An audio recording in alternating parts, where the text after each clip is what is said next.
Finally, after a long time, we finally have Heralds back on the channel. But it's received a very special power boost from the new Wave of Light structure deck that came out. It's inspired by TeamKingOfGames. So first we have 3 of the best monster ever in Yu-Gi-Oh! Herald of Perfection. It's literally what you can define as a boss monster in itself. You literally just summon this and you're gonna win. Because your opponent's not gonna. Because the whole point of this deck is to be able to get a whole bunch of negated fairies in hand, so you have a whole bunch of negates for this guy. Your opponent won't be able to negate it, and they're just gonna lose.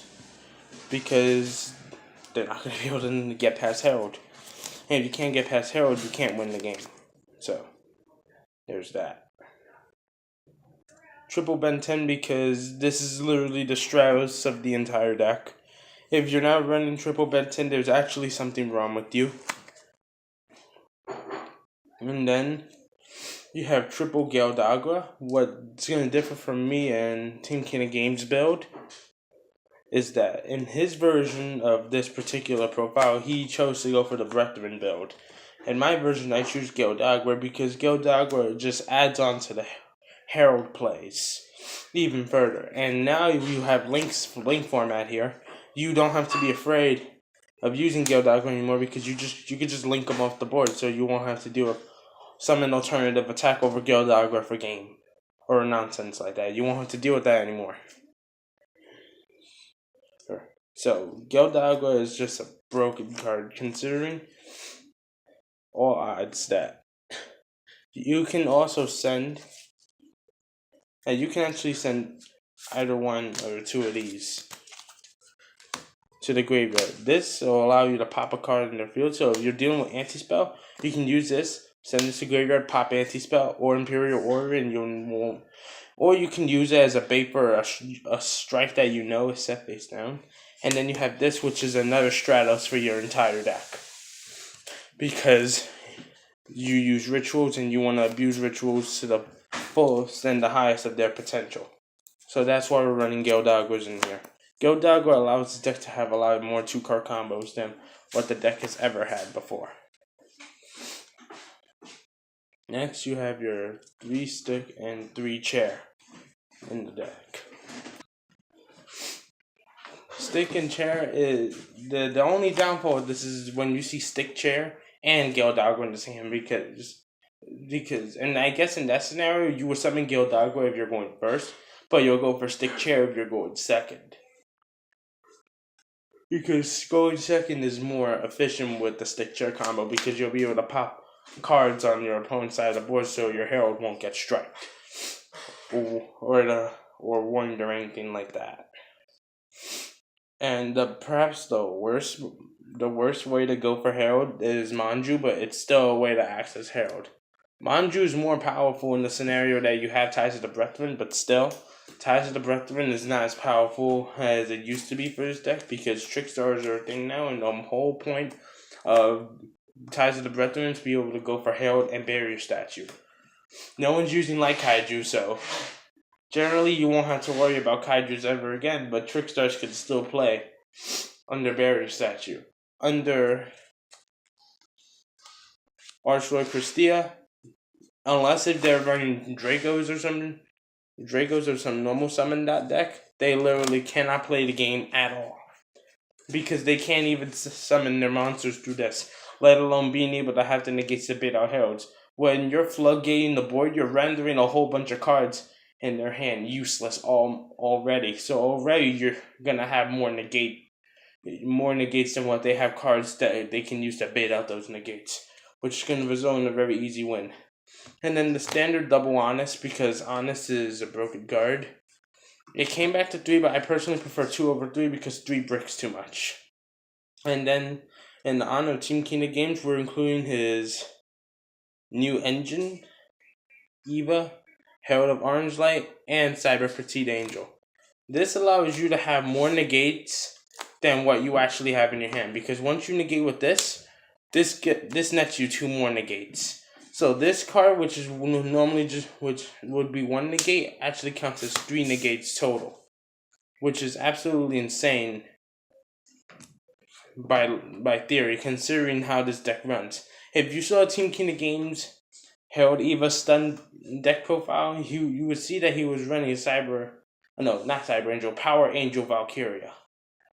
I'll pull it up for you guys. This card right here. The whole point of him running this with the Ties of the Brethren build is so that you can summon this off of Ties of the Brethren, and when you negate with Herald, this card will allow you to search automatically. Now, if this wasn't once per turn, then you could stay with the Ties of the Brethren build. But the problem is that this is only once per turn. And since that's the case, you won't be able to get infinite negates. The whole point of this card's design word with Herald would be to have infinite negates. So you wouldn't have to be worrying about your opponent having more resources than you, because every time you negate, you would get a search. But this is only once per turn, so that's why I find the ties build unreliable, for the sole purpose that this card is simply once per turn only, and it's just not going to be efficient and consistent enough for you to even be able to pull off. So that's why I chose to go back to the Gale Dogras. I think 3 Stacks did a test hand video using the Gale Dogra build as well, but in my personal opinion, I find the Dogra build much more efficient than the Brethren build these days, because again, Trickstars can play under Barrier Statue. And we go to a Dark-based format, then Barrier Statue can come, or any other attribute-based format, then Barrier Statue can come back, if the best deck is not a light deck. So, that's it for the monsters.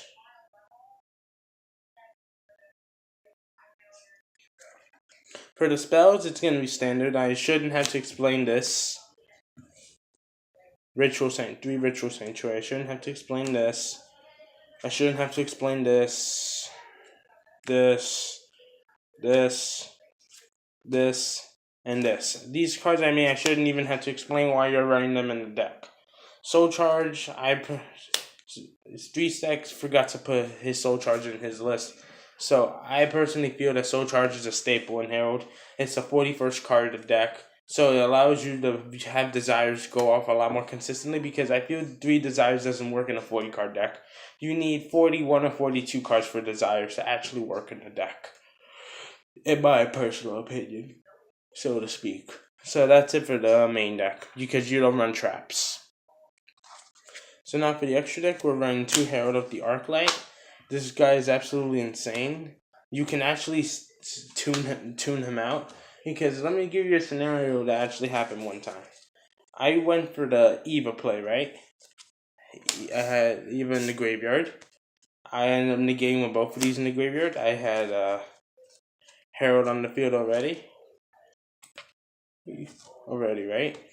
And then I went for the Soul Charge. I brought these 2 back. I'll use Petite Angel to search the band 10. Since it says summoned and not just normal summoned, you can actually synchro these 2 for Herald of the Arclight, which gives you another negate. Which is why Soul Charge is actually insane in this deck, and you can pull this out very easily. Now, the only thing you really need to get is the top deck Soul Charge, which is very easy with how consistent this deck is and how fast it runs. You'd be surprised how many hands you'll see with Soul Charge.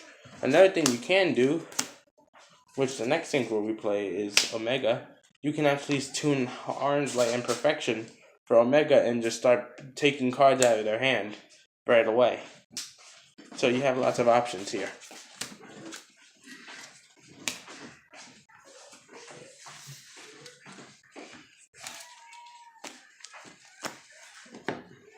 The next 2 cards we run are the 2 Natis.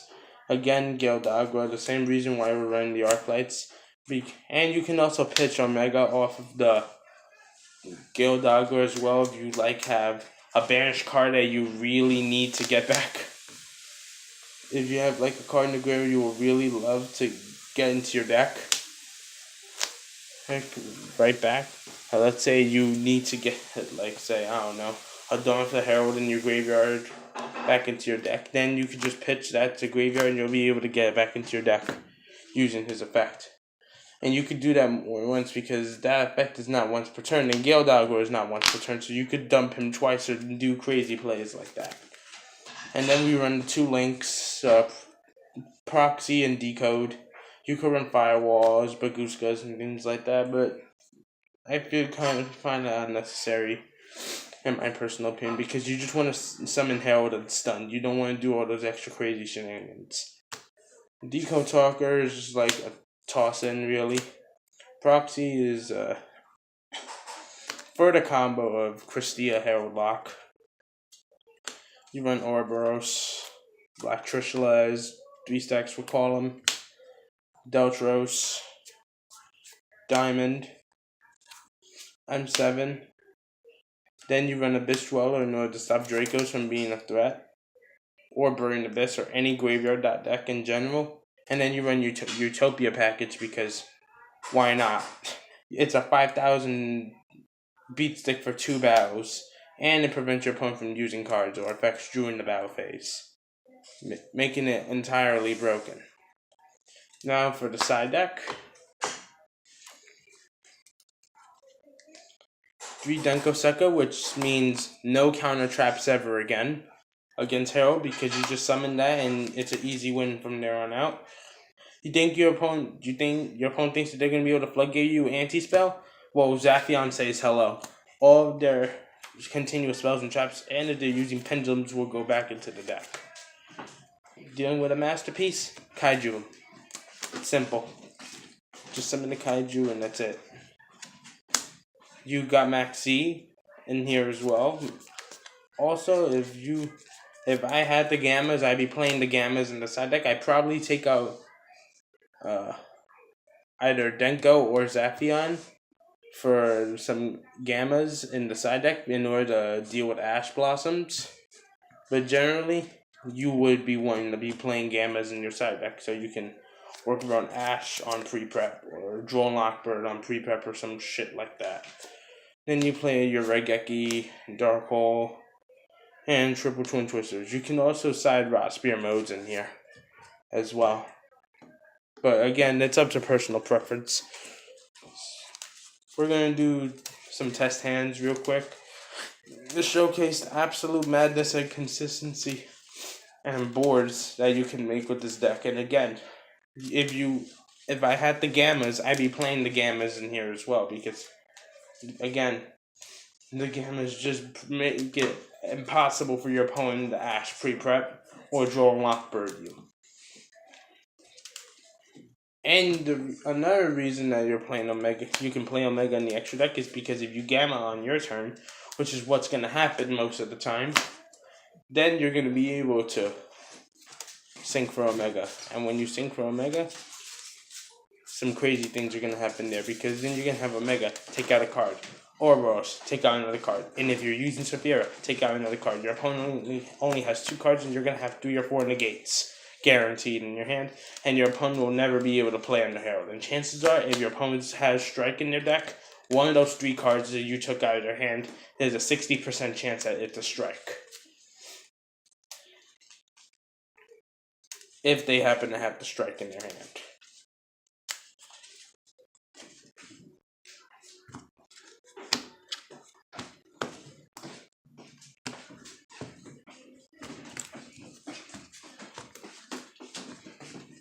So let's cut again. Let's see what we got. Dawn, Fraction, Gildagua, beautiful. We already have Herald.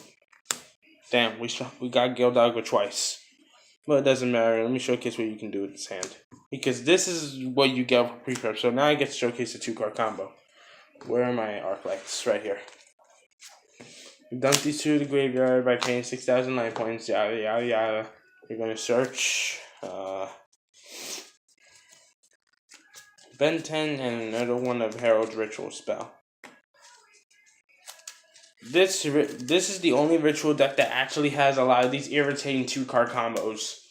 Like, aside from Necros, if you remember back in the 2014-15 era, in the 2015 era, with Necros or Trishula and things like that, Necros it was just one of the best decks back then, simply because they had such low card counts. But this is the only ritual deck in the format we're in, where the ban list we're in now, that has 2-card combos. Vandreads, they need to be able to use up their whole hand in order to be able to make plays. This deck doesn't. Necros is the only ritual deck that was able to do 2-card combos and be able to get away with it because of how the deck works. Aside from that, that's Necros during their full power days, and they're nowhere near full power anymore. So this is the best ritual deck by far. Dawn, you're gonna banish Dawn, get Ben 10 back to hand. Let's see, we can extend this up a little bit more. There we go. That's high enough. Is it? Yeah. And then you're gonna be able to search your Herald.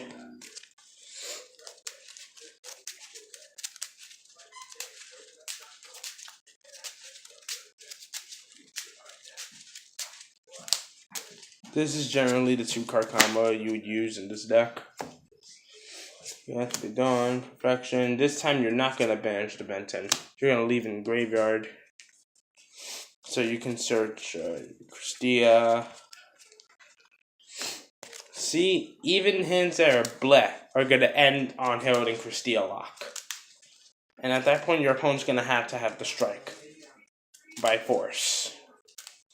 Strike or raw spear mode. That's the only way they're breaking this. And most people don't even play raw spear mode.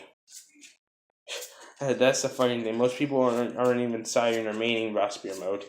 And you got some strike players, but the amount of strike players is decreased due to evenly matched being such a prevalent threat. You're going to link for the proxy. And then you're going to call out your Christia. Christia is going to bring Benton right back to your hand, and this is how you end. You have your opponent's going to think you have 3 negates, so they're going to, and just because you have 3 cards in your hand, they're going to think that you have 3 negates. Your opponent's probably going to set some shit and pass. You draw Terraforming, okay. And then you could just start pecking in for damage, and this hand works, simply because of the fact you were able to get to Herald and Christia lock. Let's shuffle it up again. Now, if you would have had Eva in that hand, then that hand would have been even more busted, because then you instead, if Girl Dog would have been Eva, you would have had 5 negates instead, just 2. Which makes Eva even more broken.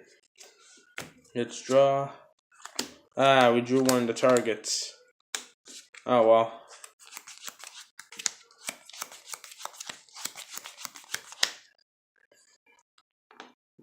Should we play this hand going second? Yeah, this is perhaps more of a go second hand.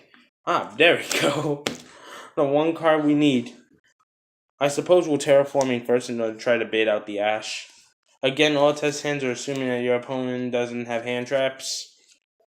But generally, if you know how to play the deck correctly, hand traps shouldn't be that much of a problem for you.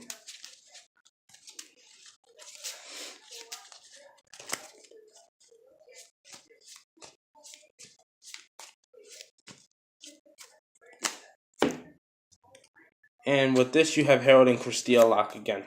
So I'm not gonna perform. I'm not gonna perform the same combo again because I already just showcased you guys that combo in the last game. The only difference in the last game, it was like a 3-card combo, but with Go Dog when pre-prep, it's a 2-card combo. So yeah.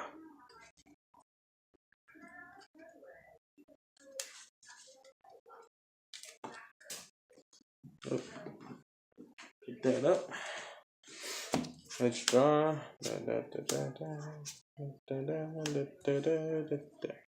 You keep drawing the stupid angel. Oh well. At least we're gonna be able to get stick chair.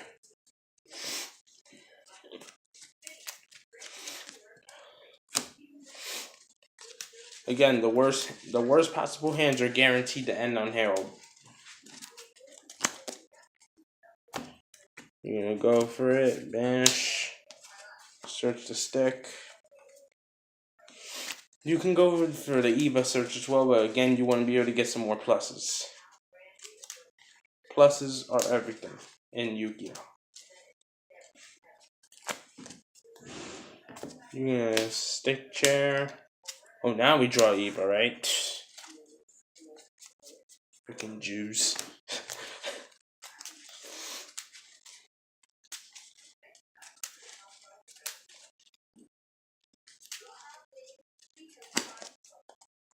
Let's draw Ritual Sanctuary, okay. We're gonna overlay these three for Black Trishula. We're gonna detach the scepter. Oh yeah. Well, before we do that, we actually have to use scepter to pop Ritual Sanctuary. I'm sorry. Just don't mind me. For real.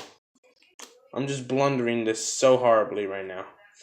We'll detach the scepter, take a card out of their hand, and then we have 1, 2, 3, 4, 5, and the other one we're gonna search off of this is 6 negates. 6 negates, and they're gonna have 5 cards, which means we're gonna have 1 extra negate. Allow me to showcase this. 1, 2, 3, 4. You banish the Petite Angel. You search the orange light. And then 5. That's 5 negates. Then they have no more cards in their hand, so they're forced to end turn by force. Unless they have any graveyard effects, which probably they're not, but you never know. So let's see what we draw. Beautiful. Pre-prep. Now we get another negate. Because we're like that. And we're going to summon Scepter, search the chair. So we still have 2 negates. And now it's not really going to be possible for our opponent to really make much of a comeback, because now they're going to be stuck to the top deck game. And as long as we have at least 1 negate in our hand, whatever they top deck is getting negated. So they draw, they activate something, negate, we draw, Manju, we can summon Manju, search Ben 10, we'll be able to use Dawn, call Herald, banish, get Ben 10 back to hand, we'll be able to search Honest, and we still have 2 negates, and now the only difference is that we have 2 Heralds on board. So even if they drew the Kaiju, which they wouldn't even Kaiju us right now because they'd be giving us another beat stick to just beat the hell out of them with, we have 2 Heralds, so we could just keep on negating for days.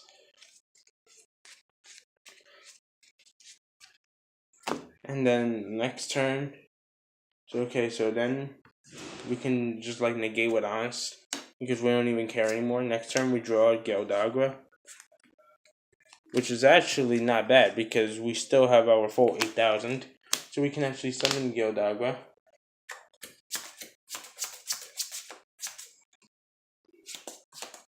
Uses effects and Arclight first, and so we can search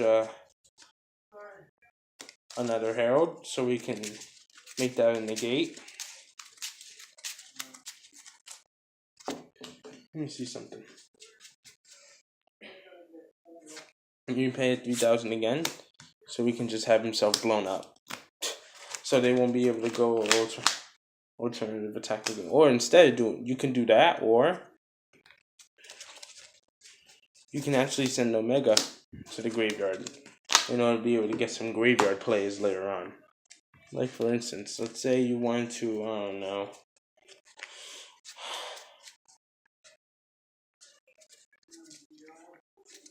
put Honest back in the deck. You can like Honest Omega. Send back to the extra deck. Put Honest back in the deck. Why not? Let's just do this real quick. We'll be able to shuffle the deck.